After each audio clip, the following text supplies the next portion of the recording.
আজহার নাকি মাজার একজন আছে, আগে ওরা খাইছে এখন এরা খেতেছে নাকি বলছে না? একদল খেয়ে গিয়েছে, আরেক দল খাওয়ার জন্য নাকি বসে রয়েছে। তো আমি তাদের উদ্দেশ্যে বলতে চাই, দর্শক, বিএনপির এই সমস্ত বড় বড় নেতাদেরকে আমি বলবো, যখন একজন আলেম এই কথাটা বললো তখন সেটার সত্যতা যাচাই না করে আপনারা এসেছেন তার বিরোধিতা করতে। দেশের জনগণ চোখ বুজে নাই, তারা দেখতেছে যে আপনারা কিভাবে চাঁদাবাজি করতেছেন, আর আপনারা তো এখন মসজিদ মাদ্রাসাও ছাড় দিচ্ছেন না। তো দর্শক, এই সমস্ত ব্যক্তিদেরকে নিয়ে মিজানুর রহমান আজহারী হুজুরের পক্ষ হয়ে আমির হামজা হুজুর এবং আসিফ হুজুর কি বলেছে সেটা আপনারা দেখতে পাবেন। তাই দর্শক, ভিডিওটি সম্পূর্ণ দেখবেন এবং বেশি বেশি শেয়ার করে অন্যকে দেখার সুযোগ করে দিবেন। চলুন দর্শক, সর্বপ্রথম আমরা দেখে আসি আমির হামজা হুজুর কি বলেছে। মাওলানা মিজানুর রহমান আজহারী সর্বজন স্বীকৃত এবং সবার কাছে শ্রদ্ধাভাজন ব্যক্তিত্ব। তাকে নিয়ে এই 2 দিন আপনারা যা আরম্ভ করেছে, অনেকে মাত্র 2টা অনুষ্ঠানে বাংলাদেশে সে যোগ দিয়েছে। সে কি বলেছে, এমন যা বলেছে তার কি আন্দাজে কথা না বানানো কথা? সে বলেছিল একটা ডাকাত চলে গেছে, আর একটা ডাকাত যেন না আসে। কথা তো ঠিকই। এই 2 দিন আগে আমি যাইছিলাম এসে কুমিল্লা, ওর পাশের জেলা ব্রাহ্মণবাড়িয়া। চাঁদার টাকা ভাগাভাগি করতে গিয়ে 10 জন আহত। এটা তো বানানো নিয়ম না, সব তো দেখতে পাচ্ছি আমরা। এই পাশের জেলা নরসিংদী নাকি নারায়ণগঞ্জ বন্দরে রাতের বেলা গেছে চাঁদা চাইতে, মনে করছে কেউ দেখে না। আরে ভাই, আপনি কোন জগতে আছেন? এই দেশটা এখন গোয়েন্দাদের নখদর্পণে। আপনি জানেন বাস্তবতা, আমি নিজে দেখেছি। আপনি মনে করছেন আমি রাতের বেলা গেলাম, টের পেল কি করে? আরে রাতে আপনি পায়খানায় বসে কি করেন তাও দেখতে পাচ্ছে তারা। কোথায় আছেন আপনি কিছুই টের পান না। আমিও আগে ওই রকম বুঝতাম। এমন এমন মেশিন ওরা নিয়ে এসেছিল, সেইগুলো এখন এরা কাজে লাগাচ্ছে। আপনি মনে করছেন রাতের বেলা যায় টের পায় কি করে গো? রাতে কেন? আমাবস্যার অন্ধকারে কারো কাছে গেলে সেইটা ওরা দেখতে পায় একেবারে স্পষ্ট দিবালোকের মতো। আমি রিমান্ডে পড়ে আছি। কোথায়? আমার বাড়িতে কল দিয়েছে মাওলানা আমিরুল ইসলাম বেলালি। ওইগুলো পুরাটা রেকর্ড করে একেবারে ভিডিও ক্লিপ আকারে আমার সামনে। কি গো আশ্চর্য! এই কথা বলেছে তো কেউ জানার কথা না। আর আপনি চাঁদাবাজি করতে যাবেন, মনে হচ্ছে কেউ টের পায় না। অন্যের বাসায় ডিম ফেড়ে মনে করছে কেউ টের পাচ্ছে না। গাইবান্ধা জজের কাছে 50 লাখ টাকা চাঁদা দাবি করেছেন। এটা কি গোপন আছে না প্রকাশ হয়ে গেছে? বরিশালে চাঁদাবাজি করতেছে 2 দল মারামারি করে একজন একেবারে মরেই গেছে, আরো অনেকগুলো আহত। চোরের মার বড় গলা শুনতাম, এখন দেখতে পাচ্ছি। আগে শুনতাম যে চোরের মার নাকি বড় গলা, এখন শুনতে দেখতে পাচ্ছি না। এই জন্য উল্টা পাল্টা মাথা খারাপ করে না করে নিজেকে আগে সামলা। গোয়েন্দারা কিন্তু, আমি বারবার বলছি কেন, কারণ তাদের সাথে আমি দেখেছি কথা বলে। ওরা বলছে আমরা সব নখদর্পণে রেখেছি, সব আমাদের দৃষ্টিতে। আগস্টের 5 তারিখের পর থেকে দিন যত যাচ্ছে আমরা দেখছি এদেশে আসলে কার জন্য কে কি করে। আপনারা যা করছেন নিজের পায়ে অনেকে নিজে কুড়ুল মারছেন, আপনি যে টের পাচ্ছেন না। আর এটা কিন্তু আগস্টের 5 তারিখের আগে এই দেশ আর নেই। আগে নাই আমাদের চোখে চশমা ছিল, এখন তো চশমা নেই, সব আমরা দেখতে পাচ্ছি। এই জন্য আমরা নিজেরা যদি অন্যায় করে, নিজেরা দোষ করে কারো উপরে চাপিয়ে মনে করে তাকে কালার করে দেব। আরে ভাই, একজন তো বসে আছে আরো, সে উনি কি আর ঘুমাচ্ছে? আসমাউ আরা, আল্লাহ বলেন আমি সব দেখি সব শুনি। আমি শুধু শুধু দেখি না, সব শুনতেও পাচ্ছি কে কোথায় কোন ষড়যন্ত্রে হাত পেতেছে পা পেতেছে। আমায়াকসিব খাতিয়াতান আও ইসমান সুম্মা ইয়ারমি বিহি বারিয়ান ফাকাদ ইহতামালা বুহতানা ওয়া ইসমাম মুবিনা। রব্বুল আলামিন বলেন অনেক মানুষ এমন আছে নিজে অন্যায় কাজগুলো করে, আর অন্যায়টা যখন হয়ে যায় একটা নিরপরাধ মানুষের উপরে দোষটা চাপিয়ে নিজে ভালো সাজে। এরকম মানুষ দেশে নেই? ফাকাদ ইহতামালা বুহতানা ওয়া ইসমাম মুবিনা, সে যেন প্রকাশ্য পাপের বোঝা মাথায় বহন করে ঘুরতেছে। আমার মনে হয় আয়াতটা যদি আল্লাহ দেখিয়ে দিতেন অনেকেই ঘর থেকে বের হতে পারতো না। যে যে অপরাধ করেছে তার মাথার উপরে পাপের বোঝা আল্লাহ তুলে দেবে, এটা কিয়ামতে। আর দুনিয়ায়ও কিছু আল্লাহ দেখাবে। এই আয়াতের বাস্তব ব্যাখ্যা আমি তাফসিরে ফি জিলালিল কোরআনের ভেতরে একটা ঘটনা পড়েছিলাম। নিজে অন্যায় করার পরে একজনের কাঁধের উপরে দোষটা চাপিয়েছে লোকটা।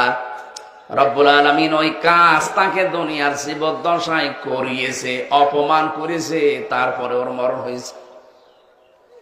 15.5 বছর এইটাই চলছিল। নিজেরা অন্যায় করত, আর কিছু হলেই ভালো মানুষের মাথার উপরে দোষটা চাপিয়ে দিত। আল্লাহ দেখেন পুরাটা এখন সুদে আসলে একেবারে শোধ নিয়ে নিচ্ছে। যা যা করেছিলেন 5 গুণ, সেটা আল্লাহ 15 গুণ করাচ্ছে। এখান থেকে যদি আপনার শিক্ষা না হয়, আপনি বুঝবেন আপনার কপালে আর হেদায়েত বলে কিছু নেই। আমরা এখনই সাবধান হওয়ার চেষ্টা করছি। এ মাহফিল দিয়েছে ওই কারণে আমরা যেন সতর্ক থাকি। আল্লাহ পাক আমাদেরকে যদি সতর্ক না করেন, বিশ্বনবী মুহাম্মদ রাসূলুল্লাহকে আল্লাহ সতর্ককারী হিসাবে পাঠিয়েছিলেন, বাশীরা ওয়া নাযীরা। দর্শক, আমি হামজা হুজুরের কথা আপনাদের কাছে কেমন লেগেছে অবশ্যই কমেন্ট করে জানাবেন। চলুন দর্শক, এবারে আমরা দেখেছি আসিফ হুজুর কি বলেছে। মিজানুর রহমান আজহারী সাহেব তার যশোরের মাহফিলে বলেছেন, দেশে আহামরি কোনো পরিবর্তন আসে নাই, এক দল খেয়ে গেছে আর এক দল খাওয়ার জন্য বসে আছে। কে যেন আজহার নাকি মাজার একজন আছে, আগে ওরা খাইছে এখন এরা খেতেছে, না কি বলছেন? আপনারা বলেন উনি কি কথাটা ভুল বলেছেন না ঠিক বলেছেন? আপনারা বাঘের মতো আমাকে উত্তর দিবেন আওয়াজ করে। প্রিয় কলিজার টুকরা রংপুরের ভাইরা, আজহারী সাহেব কি কোন দলের নাম উল্লেখ করেছিলেন? এই যে আস্তে কথা বললেন, কোন দলের নাম বলেছেন? কোন ব্যক্তির নাম মেনশন করেছেন? উনি জাস্ট বলেছেন এক দল খেয়ে গেছে আর এক দল খাওয়ার জন্য বসে আছে, এতেই কিছু লোকের গায়ে আগুন ধরে গেছে। আমরা কোন দলের নাম উল্লেখ করি না। আচ্ছা, মনে করেন যে আজহারী সাহেব কোন দলের নাম উল্লেখ করেই ফেলেছেন, কোন দলের নাম এক্স্যাক্টলি মেনশন করেছেন, তো আমাদের কি জনগণ হিসেবে বাক স্বাধীনতা নেই? বলেন সবাই, আছে না নাই? যদি আমাদের বাক স্বাধীনতা কেউ কাটতে চায়, তাদেরকে আওয়ামী লীগের ইতিহাস মনে রাখতে হবে যুবক ভাইরা আমার। তো আমি দেখলাম একজন নেতা, তার নামটা আমি জাস্ট বলেই ফেলছি, ছোট্ট নাম বলছি, দুদু সাহেব। উনি বললেন কোথাকার কোন আজহারি মাঝহারি মিয়া, আজহারি কি মাঝহারি? এটা কি আপনাদের সস্তা মনে হয়? আজহারি এটা হচ্ছে বাংলাদেশের ব্র্যান্ডের নাম যুবক ভাইরা আমার। আচ্ছা, আপনি বলেন, এই যে একজন নেতা, দলের নেতা একজন আলেমকে বলছে আজহারি মাঝহারি কোথাকার কে, এটাই প্রমাণ যে সে মানুষটা শিক্ষিত হতে পারে না। একজন শিক্ষিত মানুষ আলেমকে কথা বলবে পরিপূর্ণ শ্রদ্ধার সাথে, সম্মানের সাথে রংপুরের ভাইরা আমার। আচ্ছা, আপনি আমাকে বুঝায় বলেন, মনে করেন যে আজহারী সাহেব কোনো একটা কথা ভুলই বলেছেন, আমরা কারো অন্ধভক্ত নই, আমরা অন্ধভক্ত নই, ভুল হলে ভুল, ঠিক আছে, আপনি দ্বিমত পোষণ করবেন, এটার তো একটা আদব আছে, এটা সম্মান আছে। আপনি বলবেন যে আমাদের সকলের প্রিয় মিজানুর রহমান আজহারী সাহেব কথা বলেছেন, আমার মনে হয় ব্যাপারটা এরকম না হয়, এরকম হলে আরো ভালো হতো। আপনি রেসপেক্ট দিয়ে বলেন। আপনি যখন আজহারীকে মাঝহারি বলে গালি দেন, কলিজার টুকরা যুবকদের রক্তক্ষরণ শুরু হয়ে যায় যুবক ভাই। তবে হ্যাঁ, একজন বললেন যে আজহারী সাহেবকে, আসেন আপনি রাজনীতির নাম লেখান, আপনি রাজনীতি করেন, আপনি ওই দলে যান, সেই দলে যান, যশোরের মাহফিল আপনার ইউটিউবে আজকে সার্চ দিবেন, জুম করবেন যশোরের মাহফিলটা, ড্রোন ফুটেজ বা পেছনের ফুটেজ দেখবেন, যত মাহফিলে অডিয়েন্স এসেছে 95 যুবক ভাইরা সেই মাহফিলে এসেছিল। সবাই কি জামাত ইসলাম? তারা সবাই কি শিবির নাকি? তারা মিয়া, ঘোল খাওয়াই লাভ নাই, এইসব ঘোল আর বাংলার মানুষ খাবে না যুবক ভাই। জামাত ইসলাম নয়, বিএনপির লোকরাও আজহারীকে কলিজা থেকে ভালোবাসে যুবক ভাইরা। ওই যে যশোরের মাহফিল, আওয়ামী লীগও ছিল, বিএনপিও ছিল, যুবকও ছিল, মায়েরাও ছিল, বোনেরাও ছিল। অতএব আমাদের ভালোবাসা দলের জন্য নয়, জামাতের জন্য নয়, কোন ব্যক্তির জন্য নয়, আমাদের ভালোবাসা একমাত্র কোরআনের ভালোবাসা, একমাত্র আল্লাহর জন্য ভালোবাসা। এটা আচ্ছা, যেই দলগুলো এভাবে আজহারীকে কটাক্ষ করছেন, এই যে 20 লাখ মানুষের সামনে কটাক্ষ করলেন, ওখানে কি সবাই আজহারীর ভক্ত না? তো আপনি যে গালিটা দিলেন, যার বুকে আপনি আঘাত দিলেন, আচ্ছা ভাবেন যে আজহারী সাহেবকে আমি ভালোবাসি, কথার কথা, তো আমার ভালোবাসার মানুষকে যে গালি দিবে, আমি কি তাকে আর ভোট দিব নাকি? কথা বলেন, ভোট দিব নাকি?